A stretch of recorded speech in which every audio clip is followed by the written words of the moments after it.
गरीब बहू का जादुई घास का एसी। एक छोटे से गांव में सरिता अपनी बहू और अपने गरीब परिवार के साथ रह रही थी। बेटा, आज हमें ये रात को सारा काम खत्म करना होगा, कल ये सारा ऑर्डर का सामान जाएगा। माँ, मैं तो कोशिश कर ही रहा था लेकिन घास ही खत्म हो गई।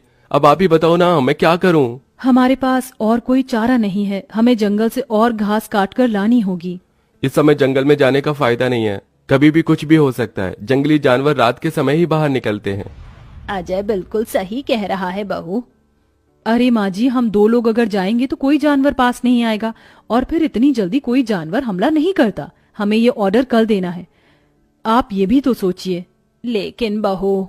माँ जी, आप चिंता मत कीजिए, कुछ नहीं होगा। बस आप बच्चों के पास ही रहना और उनका ख्याल रखना। अगर ये ऑर्डर नहीं गया तो बच्चों के लिए हम गर्मी से बचने के लिए कूलर भी नहीं खरीद पाएंगे।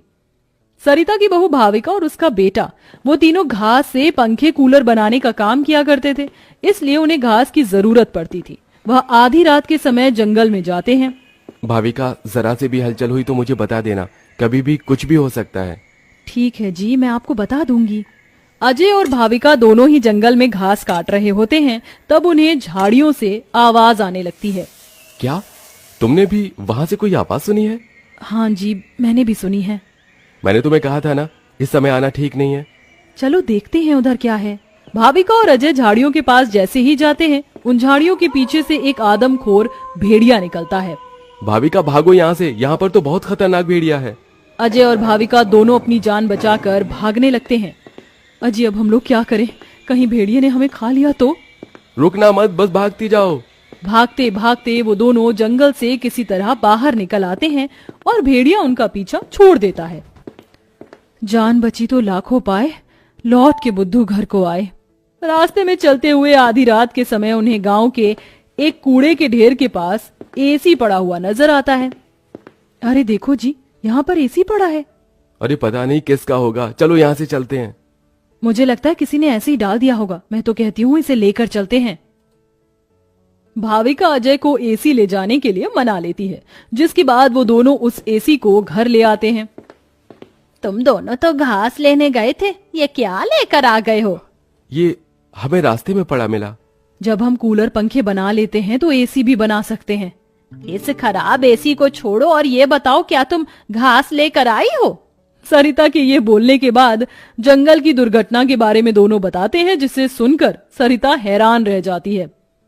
अच्छा, इसका मतलब बहुत बड़ी मुसीबत से बचकर आए हो तुम दोनों, और साथ में ये कचरा उठाकर ले आए।